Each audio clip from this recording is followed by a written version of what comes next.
In today's chapter of Easthaven County, we're tackling high unemployment, not just through new developments, but also with the help of a surprisingly impactful mystery mod.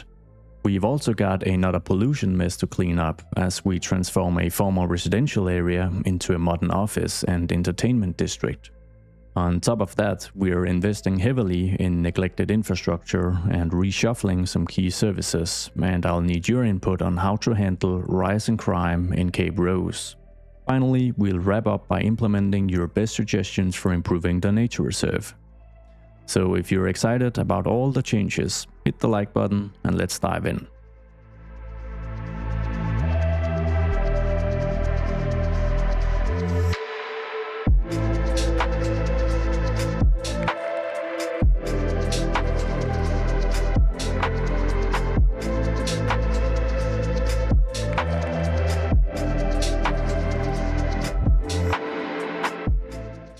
Now, we've been fighting high unemployment figures here in Easthaven County for about as long as I can remember, and we're probably never gonna get in a perfect position since we're continuously developing the county, but the current situation is looking pretty bad. Having a look percentage-wise, we're sitting at almost 16%.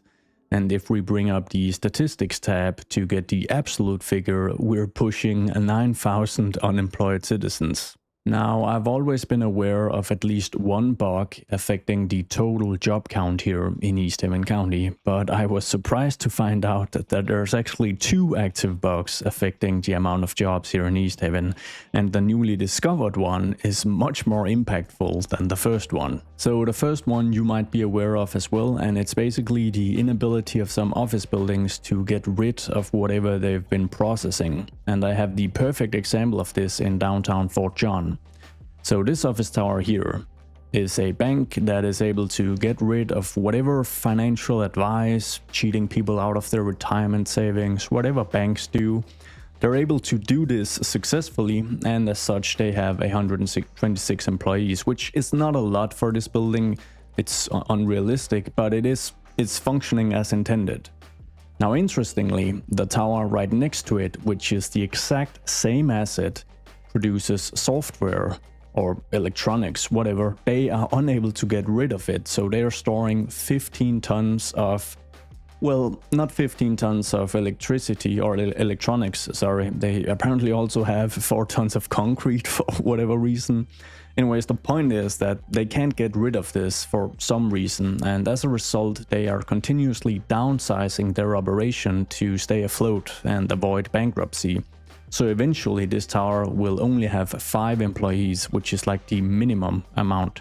And while this bug is very annoying in its own right, they are working to resolve it, and fortunately I'm not super affected by it here in Easthaven. I've looked through many of these office towers, at least here in Fort John, where we have the highest concentration, and there are only a couple of towers actually affected by this. So the only thing we could like recoup by replacing these or trying to fix it ourselves would be maybe a couple of 100 jobs. But little did I know that there's also a bug affecting the amount of jobs offered by commercial companies, where apparently this number doesn't increase the way it should. So I have downloaded a mod in hopes of fixing this. And it's gonna be pretty interesting to see what kind of effect it has here in Easthaven, especially since we haven't been zoning commercial for a ton of time, because we just haven't had the demand for it. Either way, we're going to speed things up, and then I'm gonna get back to you in a couple of months, I guess, of in-game time, and we'll see how things have progressed. So as mentioned, we're sitting at nearly 16% unemployment. And yes, I'm of course going to zoom in on the car crash while we wait, because you guys for some reason enjoy that. Not really sure what happened out here. This guy's Camaro is, yeah, it's 60 meters away from the Route 28. Oh boy. So it's actually only been about a month of in-game time, but what a change this has been. And I've not zoned or placed any new developments, and I hadn't recently zoned any new commercial either. But unemployment is now sitting at 7.3%, still decreasing, so it's basically been cut in half. That is a massive change. And this also becomes very clear looking at our statistics panel, because if we move down here to jobs and we select commercial jobs, yeah, you can pretty much see the entire month of progress here, moving from 7,500 thereabout to 10,500. Now it's pretty obvious that we've also seen an increase in office jobs and industrial jobs through the same time frame, but that's just the evolution of the county. It's a very wealthy, pro-business environment, and taxes are generally okay, even though people continue to complain about them. So a massive shout out, as always, to the incredible modding community. Anyways, let's get to something I really do enjoy in Cities 2, and that is fortunately building and developing stuff. Now, I'd love to jump straight into implementing some of your awesome suggestions for the Cape Rose Nature Reserve, but as this comment by Hastur, a member and patron, no less, highlights, I have a much more pressing issue because I've messed up again. Oh yes, the nature reserve, which is created out of necessity due to air pollution by the oil refinery, is not the only area where we'll be evicting people, because on the recent live stream I upgraded the Nugget Island incineration plant with an additional incinerator furnace, not considering that this would realistically probably increase the total air pollution. And as a result of this, the nearby neighborhood of Pine Grove, as I was trying to say, one of the oldest established neighborhoods of the entire county, is now uninhabitable. So what are we going to do with all the mighty fine residents of Pine Grove? And it's gone. They disappeared, I swear. Okay, let's make sure we build something interesting instead.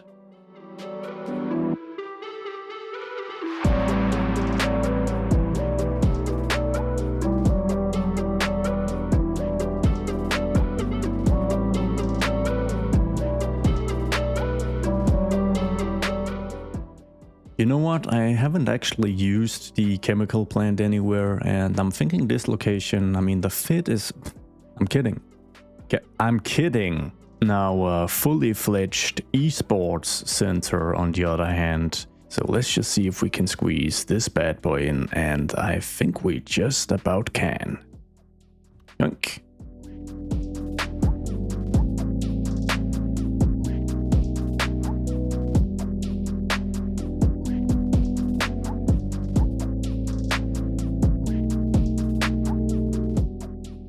Just gotta make sure we've got some appropriate roads for entering this thingy, something like this.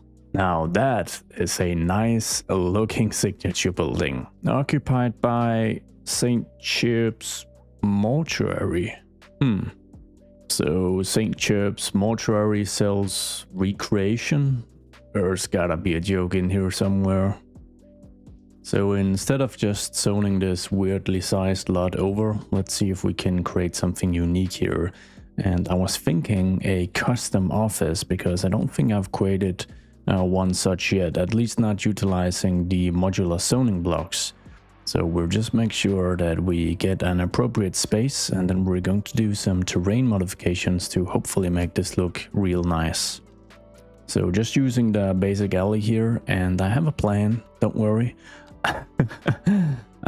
So if we just get this sorted, then if we add a retaining wall on this side of the entire stretch, this alley we created, at least until about here, and then we move in and we terraform this out at the same height as the esports arena, then the elevation should become visible in the retaining wall.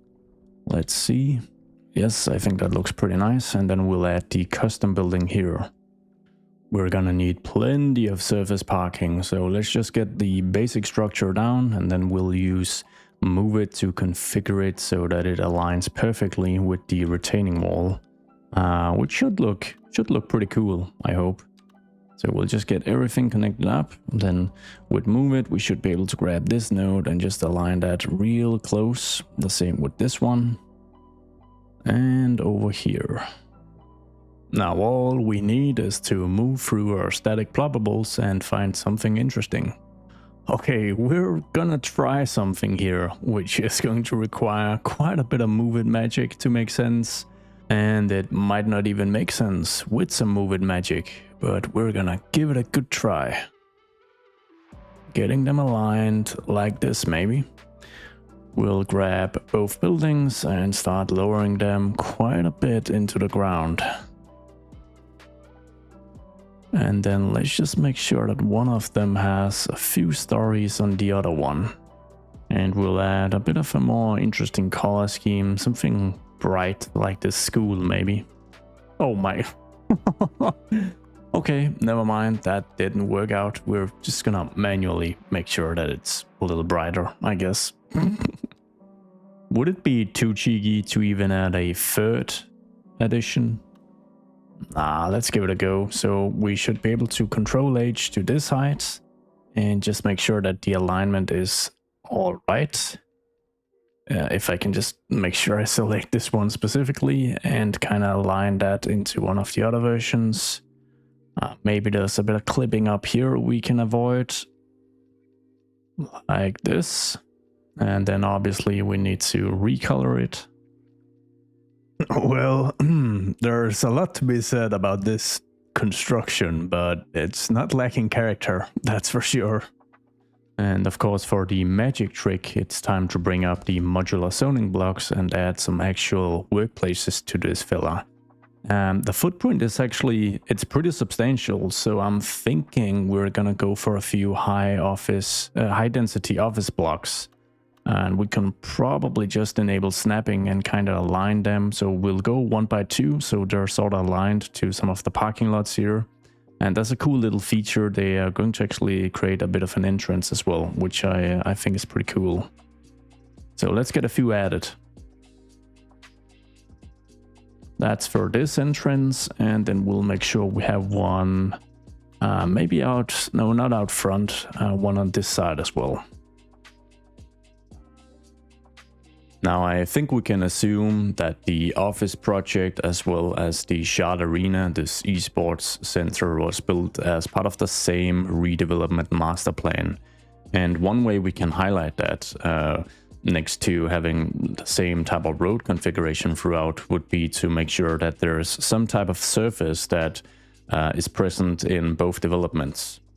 Now unfortunately, going by that notion, the Easthaven esports arena has a pretty boring surface as like the main tile moving throughout, so I think we'll find a replacement, get this replaced, and just make sure that we utilize the same for the majority of the lot by the office project.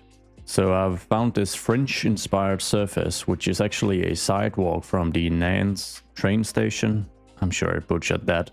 And I've just replaced the main surface of the esports arena with the area buckets area replacement tool. So we're gonna deselect that and grab the area bucket tool instead and move over here. Now we've got a couple of cool options for what we should kind of define the borders of this surface as. And if we were to just paint the entire thing, which I think we might as well just do, we'll just make sure that the roads and net lanes define the borders basically. So let's just deselect everything else, and we'll increase the scale of the area bucket to something arbitrary like 250.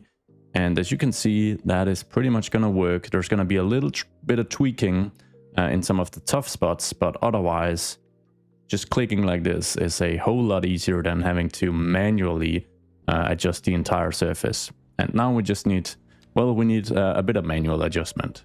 But fortunately, the way surface snapping works in Cities 2 makes this manual adjustment super easy.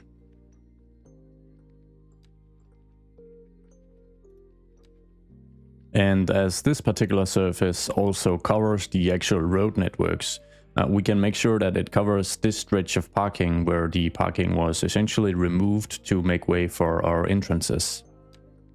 So let's just get another node in place, and we should be able to just drag this down to a good 90-degree angle.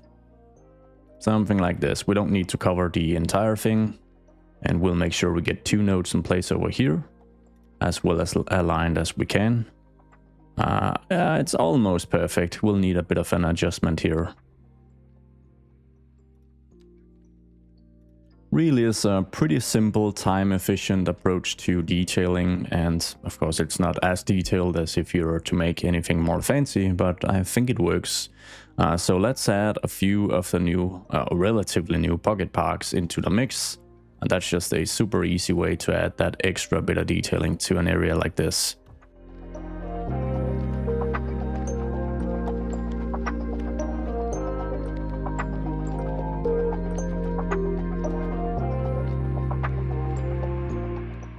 We'll wrap up with some bushes and trees on these empty grassy spots and make sure we add some invisible pedestrian paths in hopes of seeing just a bit of actual activity down here. Don't know just how much we'll be seeing, but should have quite a few workplaces by now at least.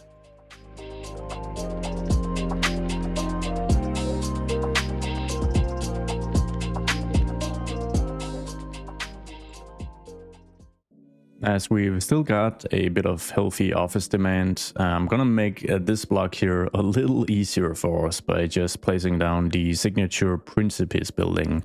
I'll probably see if I can kind of merge two of them together, create something that is just a little more interesting. And another technique you can utilize is to just place buildings, Ploppables that already function, of course, and then you can just add in some of the static probables later on.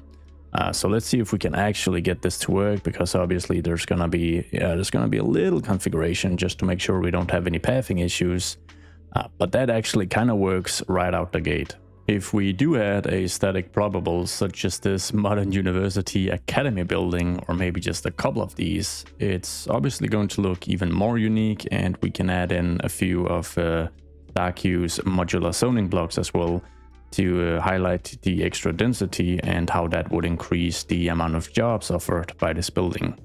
So let's just try and do that. I just grabbed these at random, so I'm not quite sure how or if this is going to work. It is going to require like a uniform color scheme between all the buildings, but we'll give it a go.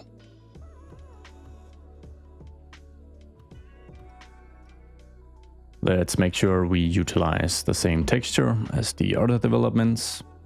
Something like this. We'll need to, of course, move that to the roadside and then just get some trees in place. And we're seeing a ton of activity down here, which I am assuming is because of all the additional workplaces.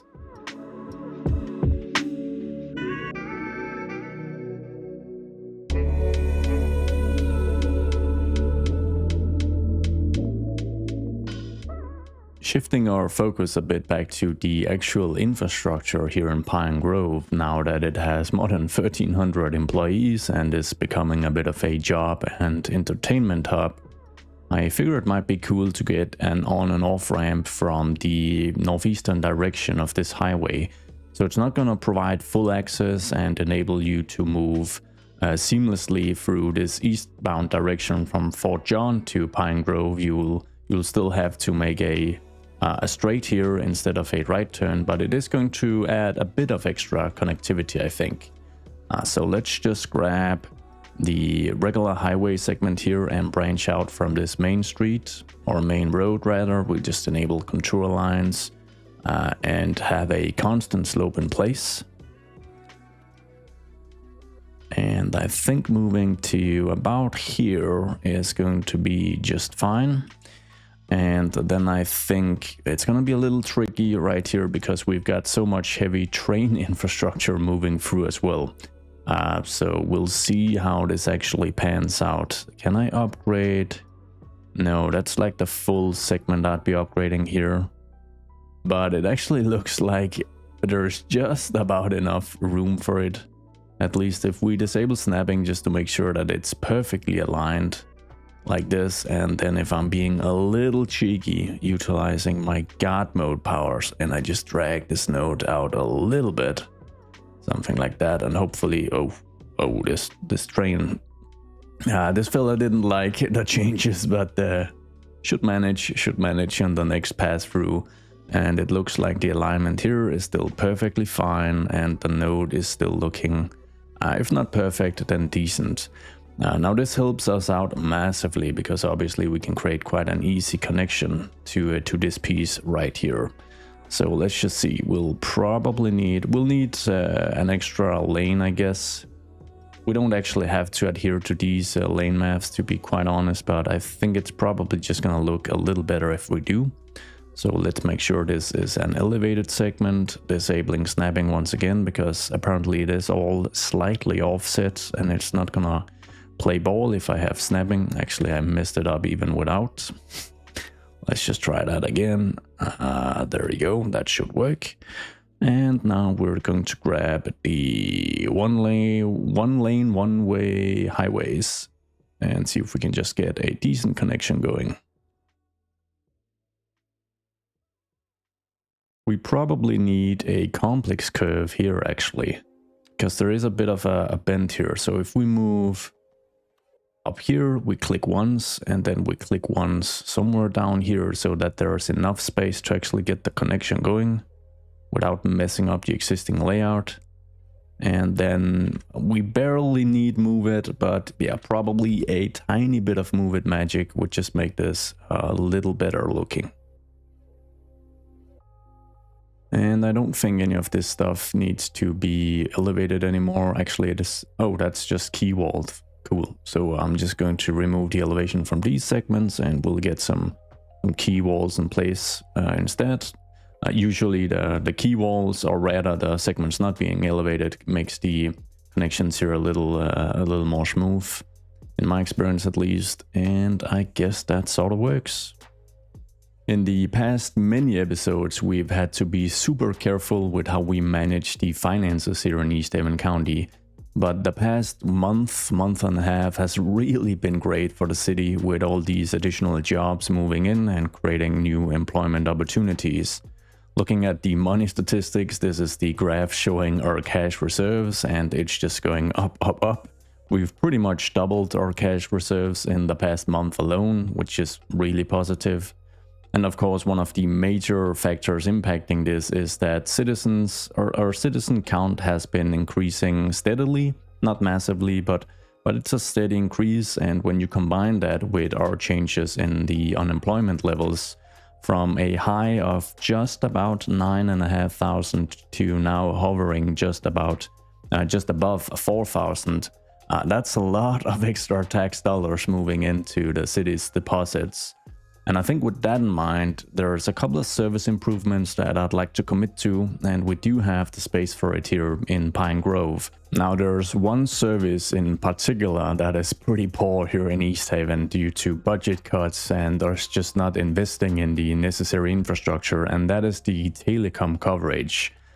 So the internet connectivity situation in much of the county is pretty poor unless you live in the county capital here in Fort John, which is pretty bad. We're trying to build a business-friendly environment here. It's trying to be modern and forward-looking. Yeah, now the fortunate thing is that Pine Grove, as you can probably tell, is really centrally located.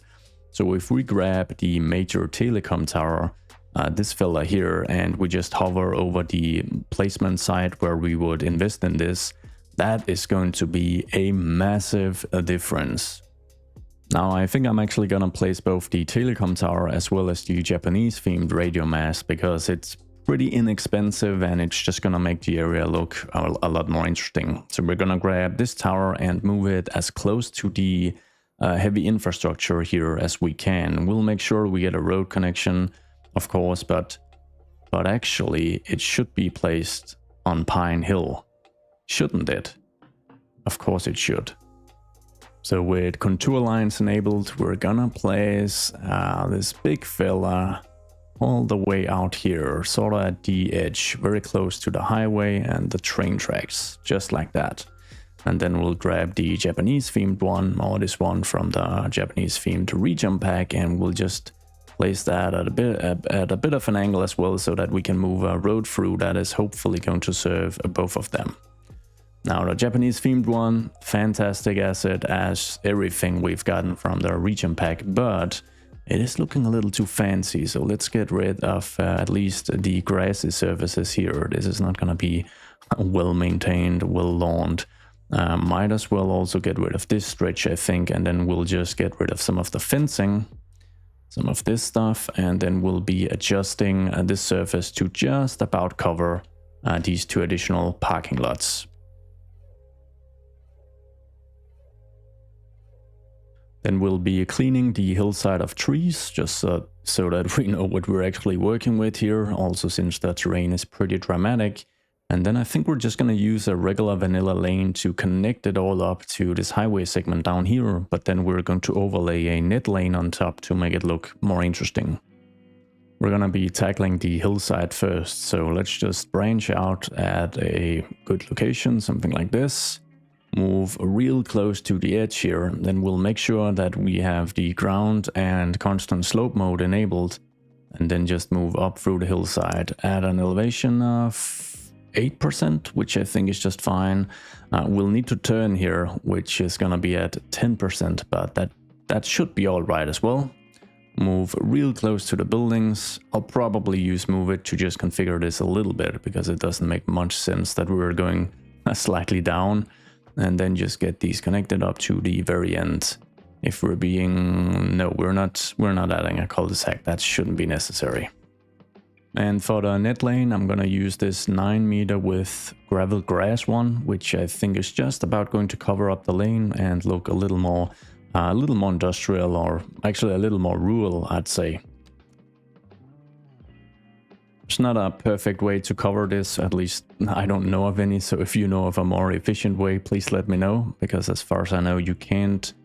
There's like no type of snapping that's going to snap to like an actual network.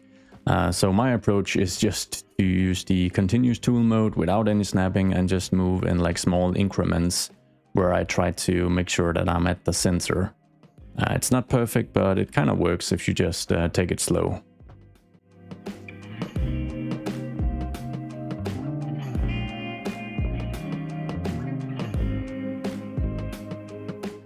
A few decals and a ton of trees, of course, maybe a ton of pine trees now that we are in Pine Hill, and this should be good to go.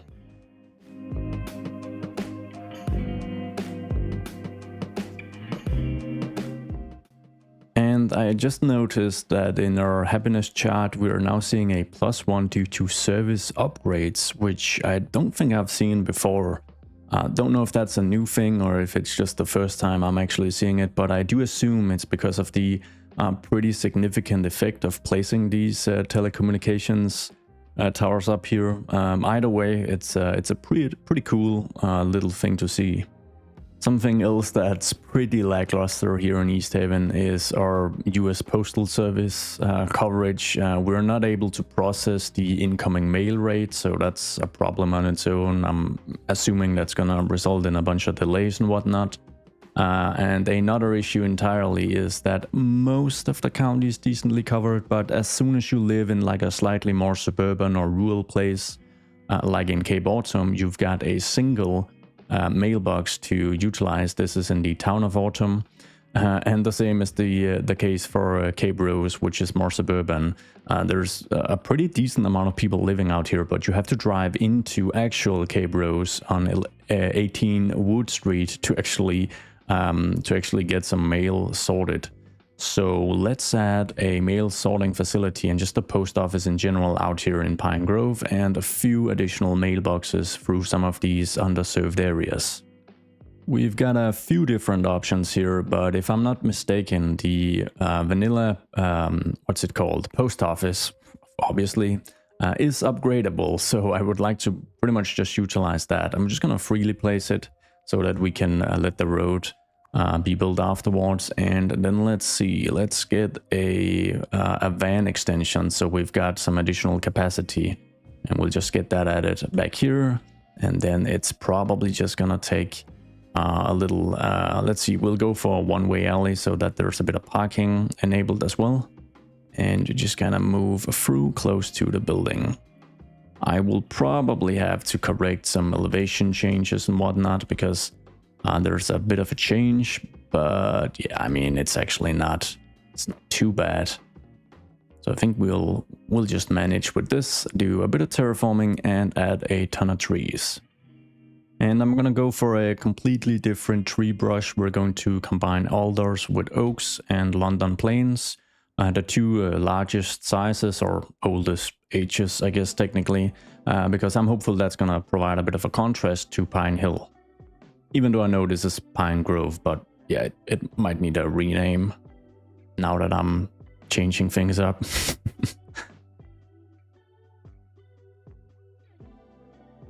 I have to fix this.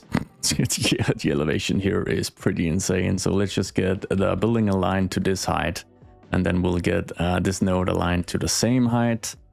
Yeah, I mean, that kind of works. There's a bit of that additional terraforming we need to do between the building and the road it's facing. Yeah, I think that works. I know it's a little more boring, but ultimately it kind of has a large frontal area that is facing the road, so it is gonna look wonky if it isn't at least somewhat aligned. Especially since there's actually some like major semi-truck activity here, so I don't think the other solution would work all that well. Let's see if we can just make this node a little more easy for the heavy traffic to actually traverse. We'll do the same down here. We might even need something as exotic as a roundabout, although no, I guess that actually works.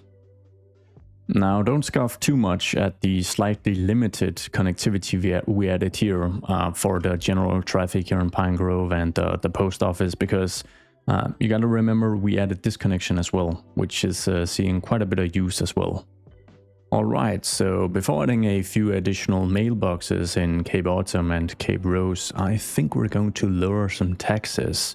We've had great success doing this to incentivize new development and new demand in the past, but it's been a while since we've lowered them significantly due to budget constraints. But since we're pretty much printing money by now, I think residential especially could use a tax cut. If anything, to see if we can regain a bit of lost demand, because the current issue is that taxes are, I guess, relatively high, and we have a bunch of unoccupied buildings that people can still move into, and this is obviously not going to push for more demand for new housing. I think it would be nice to just see if we can get some more balanced demand throughout. So moving into taxation, let's just go for like a big move, maybe 5% across the board. All the way down to 7. Now that does cost a bit of profit, but I'm hopeful it's going to at least help fill out all the empty residential properties we have throughout the county. Now let's get some mailboxes down.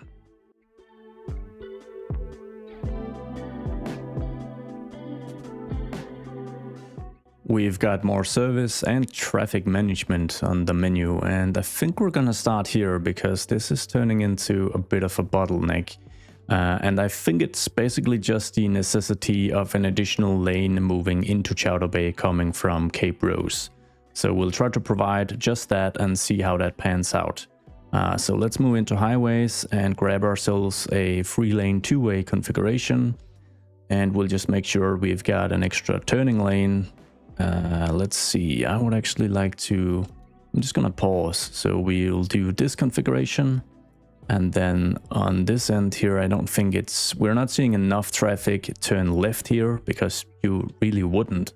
So it's not gonna be a necessity on this end, but I think we might as well just add an upgrade to get another lane in place. And I'm just gonna make sure that these two nodes are, let's see. If I move this back a bit and I try to, maybe I'll turn this into a roundabout actually. I just want to make sure that these are about the same height. They were pretty close, so not too bad in terms of the terraforming we need to do. And then maybe adding a medium concrete base roundabout to this setup, and then just doing the final bits of configuration using MoveIt's manipulation mode.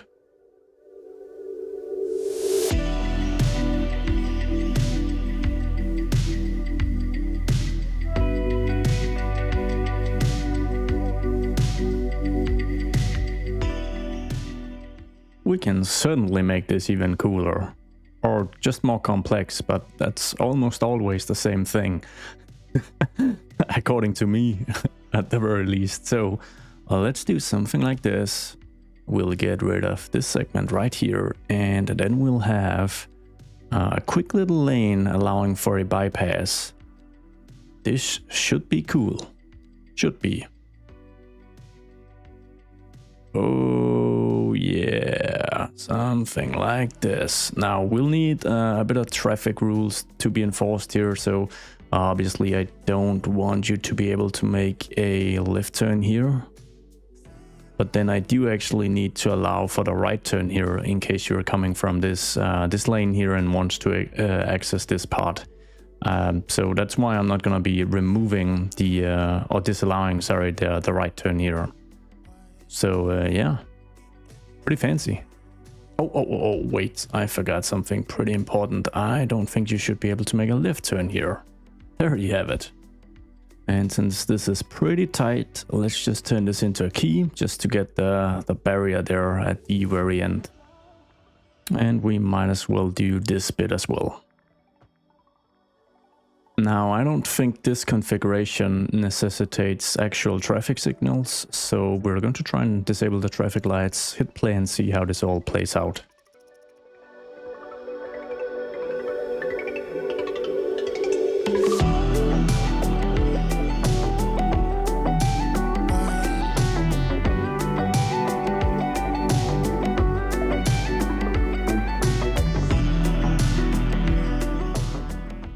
Seems to work just fine. So moving on to service coverage, there's a couple of changes I want to make once again, since we now have the funds to actually improve the quality throughout the county. So one issue I'm seeing, well, I guess two issues technically, is out here by the Cape Rose refinery. So one being that the garbage is starting to slowly pile up at the refineries.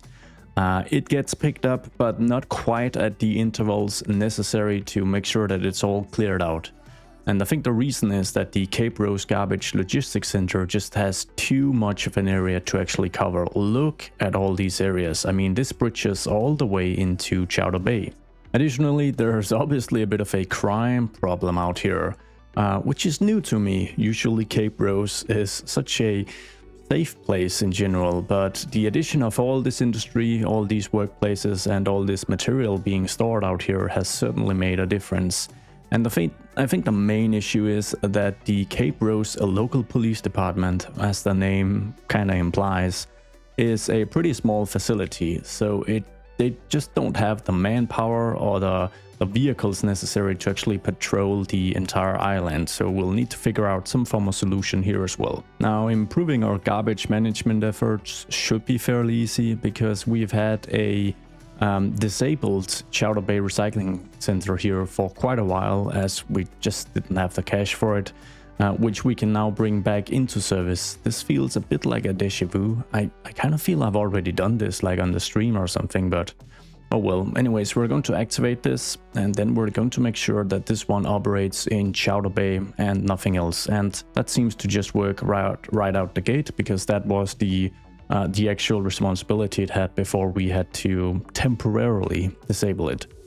This also means that we can grab the Cape Rose Garbage Logistics Center out here, and then we can make sure that Cape Rose is the actual responsibility of this without all this stuff over here in Chowder Bay. So let's get all these districts disabled.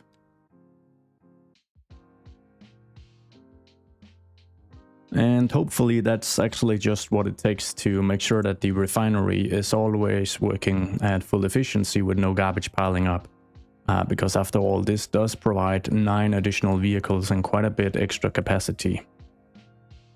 Now, my previous thesis of why the Cape Rose Police Department wouldn't be able to serve the refinery due to distance is actually wrong, because it turns out that, of course, the local police department here is district limited, like most other services. So I think if I want policing at the refinery, I should probably enable policing in the refinery, as well as the nature reserve, of course. However, I will say that there seems to be a crime issue out in Forge Point as well, so I don't know if this is actually going to be sufficient or not. I'm wondering if this has a... So this actually has a police car assigned, but where did that spawn? Oh my goodness, it's from the Emerson Industrial Estate, west of the airport. Okay, so yeah, I'm not sure that the current local police department will actually be able to handle this task without some form of upgrade. But just how we choose to invest in additional policing here in Cape Rose, I am going to leave to the Right Honorable, esteemed Easthaven County officials. That's you guys. So here is an overview of Cape Rose and the overall geography and the major districts. Let me know in the comments what type of station you would place and where, and then we'll implement it in a future episode. Moving on to the nature reserve, which we are going to rename the Cape Rose Eco Park, which is very much inspired by this comment suggesting something bureaucratic and something that ties the name of the park into the actual events of how it came to be. And why hide the fact that it was a pollution disaster that caused the eviction of houses and turning this into a man-made park basically. So now it's here. I also like how this comment tries to tie this disaster into why we've been so restrained in our budget in the past many episodes. I think that's a nice narrative bridge there. Next comment cleverly highlights how this lane is just not necessary at all because the Cape Rose Pikeway is carrying the majority of traffic and it already cuts straight through the Eco Park. So we might as well just get rid of this lane here. It doesn't have any purpose at all.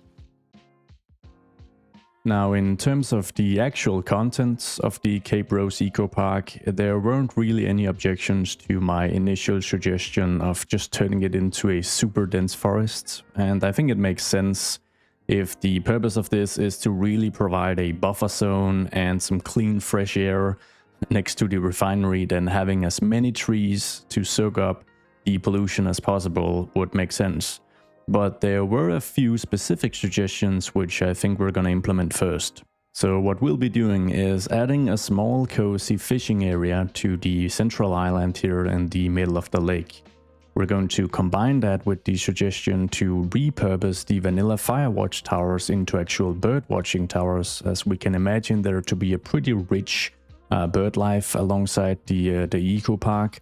And we're going to combine that suggestion with this one, which, besides the inspiration for the name, also suggests building an artificial hillside, or at least making the area more hilly to act as the barrier for all the pollution. So let's dive into all that.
Before taking a little tour of the reformed Cape Rose Eco Park, which I do find a lot more interesting now, we're going to add some wildlife spawners. Now I know there's like a cool method where you can kind of restrict the actual area that this wildlife will live within, but I don't remember how. So I think what we're gonna start doing is just utilize the eagle spawner and the goose spawner just to get a bit more bird activity down here. This concept is just super cool. I placed this, and as you guys can see, a couple of eagles will be spawning from this, and I think they're going to stay within like the general proximity of their spawner, but I may very well just be wrong. Anyways, I'm gonna add a few of these so that we get a few eagles throughout this place, and then utilize the goose spawner to do the very same thing. Sticking to birds for now because, as I mentioned, I don't quite remember how to actually restrict how far the land-based animals will actually travel. Onwards to the small tour of the park, starting with the fishing area. So it was a little tricky getting this transition right between the piers or the ramps here and then the other net lanes, because it's not perfect, but I think I managed. We've also got a few shelters and like a small fireplace. There's plenty of wood available. We've got a few sheds with probably some fishing gear, stuff like that you can rent, or maybe there's like a trust-based system where you're just expected to leave it in good condition when you're done fishing or camping out here. And just look at all the bird activity we're already seeing. So this would be, I think this would be a pack of geese. I think that is the plural version of goose, but I'm actually not quite sure. But look at this. We've even got like what looks to be an eagle making, no, that's another goose. I'm sorry, that would be offensive to eagles, but there's plenty of bird activity here now. Which is a perfect transition to look at our bird watching towers. Now this was a great idea, and what a look these places give, because Easthaven isn't generally all that mountainous. I mean, you can see the modern office district out there on the eastern tips of Cape Rose. We can see some public housing, Chowder Bay in the distance. We've got the massive incineration plant, and obviously the towering skyline of Fort John there in the distance. And for an even more violent contrast, we of course have the refinery right there as well. I didn't want to go overboard with the bird watching towers, but I figured it would be cool to add one on a small plateau down here as well, because we've got this sort of marshy wetlands type thing, which probably sees a lot of bird activity as well. Anyways, we're going to wrap up the episode with a final change, to which I will need even more feedback from you guys, because as some comments highlighted, the location of this public housing might be just slightly too nice. I don't mind having public housing intermixed with some middle-income residential stuff at all. I think that's fairly realistic for the type of city we're trying to build. But having the perfect look at the eco park, the refinery as well, mind you, and all this water is maybe a bit of a stretch. So what we're going to do is we're going to relocate the public housing from Hyacinth Street to Dean Lane.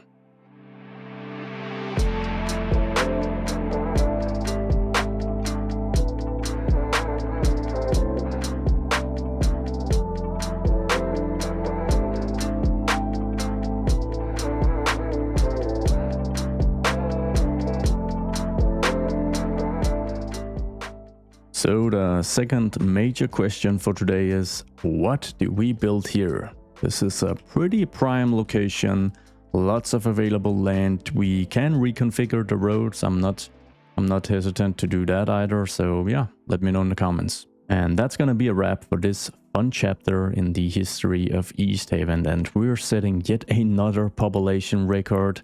I think this is very much triggered by our tax incentives, because we still don't have any demand for residential, as we still have unoccupied buildings, but man, we're making a ton of money, we're seeing new people move in, and it's actually pretty impressive that we're still not above 9% unemployment, given the fact that we are seeing more people move in.